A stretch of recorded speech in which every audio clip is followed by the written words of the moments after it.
বাংলাদেশের মানুষ সাংঘর্ষিক রাজনীতি দেখতে চায় না। বাংলাদেশের মানুষ স্থিতিশীলতা দেখতে চায়। আপনাকে যদি গণভোট করতে হয়, আপনি বাংলাদেশের বর্তমান সংবিধান অনুসারে আপনাকে আগামী দিনে যে সমস্ত দল তাদের ইচ্ছার রূপরেখা থাকতে পারে, প্রস্তাব থাকতে পারে, তাদেরকে জনগণের ম্যান্ডেট নিয়ে সংসদে এসে সংসদে পাশ করার পরে সেই বিষয়গুলো গণভোটে যেতে পারে। গণতন্ত্রের একেবারে বেস ফাউন্ডেশন হচ্ছে ডায়ালগ অ্যান্ড কথাবার্তার মাধ্যমে সমাধান দেওয়া। তো ম্যানিফেস্টোর উপরে যে বিষয়গুলো আসছে সেটা আমাদের চিন্তাটা পলিটিক্যাল পার্টি হিসেবে বিএনপির যে চিন্তা, সেটা আমরা কিন্তু ম্যানিফেস্টোকে যে নির্বাচনের আগে ম্যানিফেস্টো আসতে হবে এমন কোনো বিষয় না। আমরা বিষয়টাকে প্রত্যেকবার নির্বাচন আসবে, তারপর আমরা বলি আপনাদের ম্যানিফেস্টো কি, কার কি ম্যানিফেস্টো। আর ম্যানিফেস্টো যখন বের হয় তখন ম্যানিফেস্টো থেকে আর কেউ থাকে না, তখন পুরো নির্বাচনী কর্মকাণ্ডের তৎপরতা অন্যদিকে চলে যায়। আর জনগণের এই ম্যানিফেস্টো একদম প্রত্যেকটি দলের ম্যানিফেস্টো পড়ে যে সিদ্ধান্ত নেবে, আমার মনে হয় সেটা কোনো সময় হয়েছে আমার জানা নাই অন্তত। সুতরাং ম্যানিফেস্টোর চেয়ে বড় কথা হচ্ছে আমাদের চলমান জীবনে প্রত্যেকটি রাজনৈতিক দলের যে চিন্তা ভাবনা, ফিলসফি, রূপরেখা, এটার মধ্যে একটা চলমান প্রক্রিয়ার মধ্যে থাকতে হবে। আমাদেরকে এগুলো সারা সব সময় ধরে অনগোয়িং ইস্যু হিসেবে আমাদেরকে বলতে হবে। খালি যে নির্বাচন আসলো তারপর আমরা 30, 50, 100 পৃষ্ঠার একটা ম্যানিফেস্টো দিলাম, এটা বোধহয় জনগণের মধ্যে সিঙ্কিং করে না, সামহাও অ্যাবজর্ব করতে পারে না। এটার উপর যে তাদের চিন্তা করে এটাকে প্রসেস করে ডিসিশন নেওয়ার যে বিষয়টা, এটা খুব কঠিন। এই জন্য আমরা মনে করি, আমরা আপনাদের মনে আছে 8 বছর আগে আমরা দেশনেত্রী বেগম খালেদা জিয়া কিন্তু ভিশন 2030 দিয়েছেন। শেখ হাসিনা থাকার সময় কিন্তু ভিশন 2030 দেওয়া হয়েছে। এটাকে মাথায় রেখে যে শেখ হাসিনা উত্তর বাংলাদেশ যেটা হবে, সেই বাংলাদেশের কি কি পরিবর্তন আনা দরকার, এই ভিত্তিতে আমরা প্রায় 8 বছরকে ভিশন 2030 বিএনপির পক্ষ থেকে দেওয়া হয়েছে।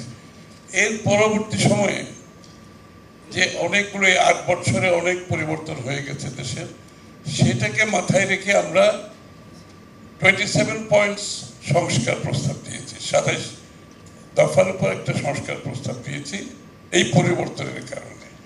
এবং তারও পরবর্তী সময়ে কিন্তু আমরা কিন্তু এই সংস্কারগুলো যে দিয়েছি, ভিশন 2030 বলেন, এবং পরবর্তীতে আমাদের বিএনপির পক্ষ থেকে 27 দফা সংস্কার, এগুলো কিন্তু পাবলিক ওপিনিয়ন, আমরা সরাসরি আমরা প্রতিটি এলাকায় গিয়েছি আমাদের এই বিষয়গুলো নিয়ে। 31 পয়েন্ট বিশেষ করে আমাদের যুগপথে আমরা যারা আমাদের সাথে ছিল তাদেরও কিছু ইস্যু থাকার কারণে আমরা 27 দফাকে 31 দফায় নিয়ে গেছি।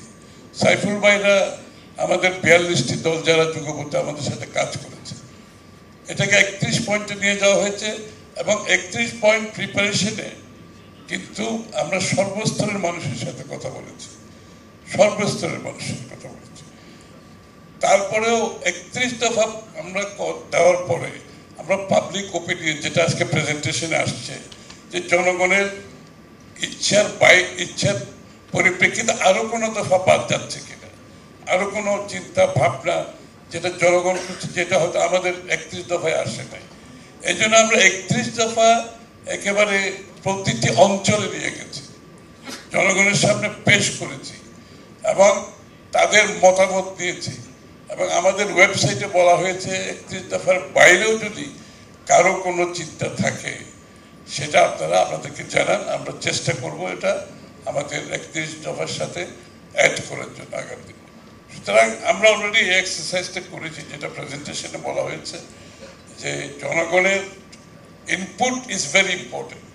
আমরা কি চিন্তা করছি সেটা তো অবশ্যই রাজনৈতিক দল হিসেবে আমাদের চিন্তা, ফিলোসফি, ধারণা, রূপরেখা থাকবে, কিন্তু আমরা একদম অবসেসড হয়ে যে আমি যেটা চিন্তা করছি এটা করতে হবে, এই যে একটা মন মানসিকতা আমাদের কিছু কিছু রাজনীতিবিদদের মধ্যে ডেভেলপ করে গেছে। এটা আমরা চিন্তা করছি এটা হতে হবে এবং এখানে কনসেনসাসের বাইরে গিয়েও হতে হবে। আপনারা দেখেছেন দীর্ঘ, শফিক সাহেব বলেছেন যে দীর্ঘ আলোচনার পরে একটা কনসেনসাসে আমরা আসছি এবং কনসেনসাসে আসার পরে আমরা সনদ সই হয়েছে। এখন বাস্তবায়নের কথা হচ্ছে। সনদ সই হয়েছে একটা কনসেনসাসের মাধ্যমে, সুতরাং আমাকে সেটাকে রেসপেক্ট করতে হবে। তার বাইরে আমার অনেক চিন্তা থাকতে পারে, এটার প্রতি আমাদের রেসপেক্ট থাকতে হবে যে আমি যেটা চিন্তা করছি না আরেকটি রাজনৈতিক দল চিন্তা করছে, তার প্রতি আমার সহনশীল হতে হবে, রেসপেক্টও থাকতে হবে। কিন্তু সেই রাজনৈতিক দলগুলোকে এটা বিশ্বাস করতে হবে যতটুকু কনসেনসাস হয়েছে তার বাইরে গিয়ে আবার নতুন ইস্যু সৃষ্টি করলে এটা কিন্তু আপনি কিন্তু ঐক্যবোধের প্রতি রেসপেক্ট দেখাচ্ছেন। বলা হচ্ছে বাস্তবায়নের ক্ষেত্রে আবার একটি আলোচনা আসছে। হ্যাঁ, থাকতেই পারে, আলোচনা হবে, কিন্তু বাস্তবায়নের ক্ষেত্রেও কনসেনসাস থাকতে হবে। বাস্তবায়নের ক্ষেত্রে যদি আমি মনে করি আমার মতো করে বাস্তবায়ন করব, আর অন্য দল যদি এখানে দ্বিমত পোষণ করে, সেটা আপনি জোর করতে পারবেন না, সেটা আপনি চাপিয়ে দিতে পারেন না। এটা কিন্তু কোনো কনসেনসাসের এবং গণতান্ত্রিক প্রক্রিয়ার মধ্যে পড়ে না।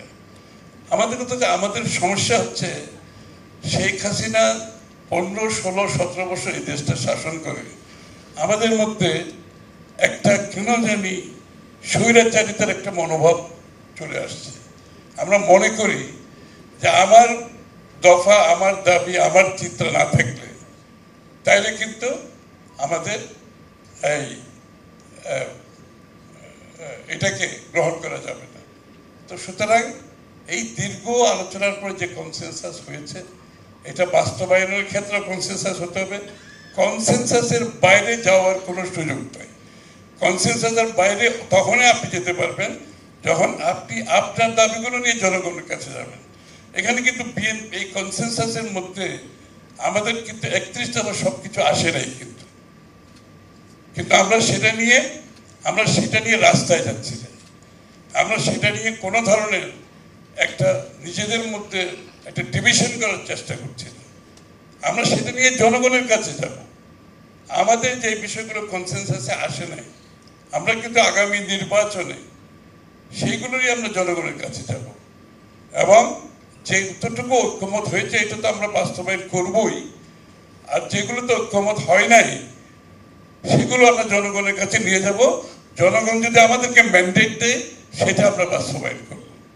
কিন্তু আমি এই মুহূর্তে ঢাকায় বসে কতগুলো রাজনৈতিক দল বসে আমরা বাংলাদেশের ভবিষ্যৎ নির্ধারণ করব, ভালো মন্দ নির্ধারণ করব, সেটা তো হতে পারে না।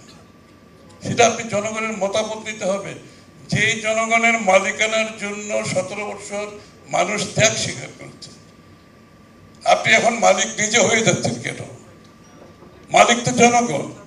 এখন তো আমার মনে হচ্ছে আমরা কিছু কিছু রাজনীতিক তো নিজেরা মালিক হয়ে যেতে চাচ্ছি, যে আমরা এই সিদ্ধান্ত আমাদের এই কনসেনসাস অথবা কনসেনসাসের বাইরে গিয়েও জোর করে আদায় করার চেষ্টা করছি। এটা হচ্ছে 1 নাম্বার।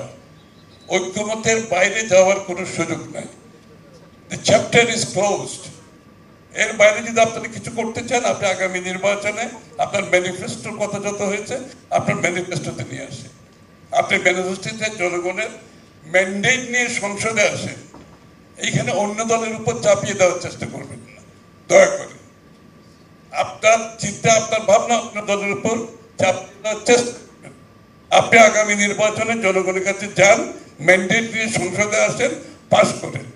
একটা বিষয় হচ্ছে এখানে আরেকটা বিষয় হচ্ছে গণভোট।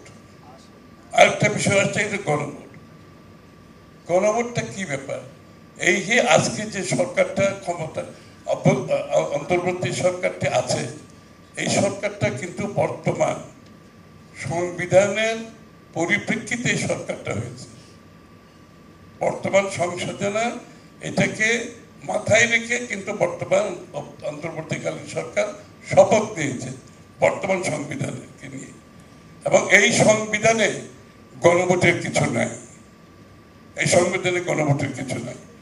আপনাকে যদি গণভোট করতে হয়, আপনি বাংলাদেশের বর্তমান সংবিধান অনুসারে আপনাকে আগামী দিনে যে সমস্ত দল তাদের ইচ্ছার রূপরেখা থাকতে পারে, প্রস্তাব থাকতে পারে, তাদেরকে জনগণের ম্যান্ডেট নিয়ে সংসদে এসে সংসদে পাশ করার পরে সেই বিষয়গুলো গণভোটে যেতে পারে। সংসদে পাশ করার আগে গণভোটের কোনো প্রভিশন বর্তমান সংবিধানে নাই। এবং আমরা অনেক কিছু চাইতে পারি, আমাদের সব ইচ্ছা পূরণ আমরা ঢাকায় বসে ঐক্যমত কমিশনের মাধ্যমে সমাধান যদি না হয়, এর একমাত্র সমাধান আপনি জনগণের কাছে গিয়ে এটা সমাধান করতে হবে। এই স্পিরিট যদি না থাকে, এই স্পিরিটের বাইরে গিয়ে যদি আবার ওই চাপিয়ে দেওয়ার একটা মনোবৃত্তি হয়, এটার জন্য আবার রাস্তায় গিয়ে আন্দোলন করতে হয়। আমি বলি তার প্রতিবাদের সকলের অধিকার আছে, কিন্তু আমরা যে জায়গায় এসে দাঁড়িয়েছি, বাংলাদেশের মানুষ সাংঘর্ষিক রাজনীতি দেখতে চায় না। বাংলাদেশের মানুষ স্থিতিশীলতা দেখতে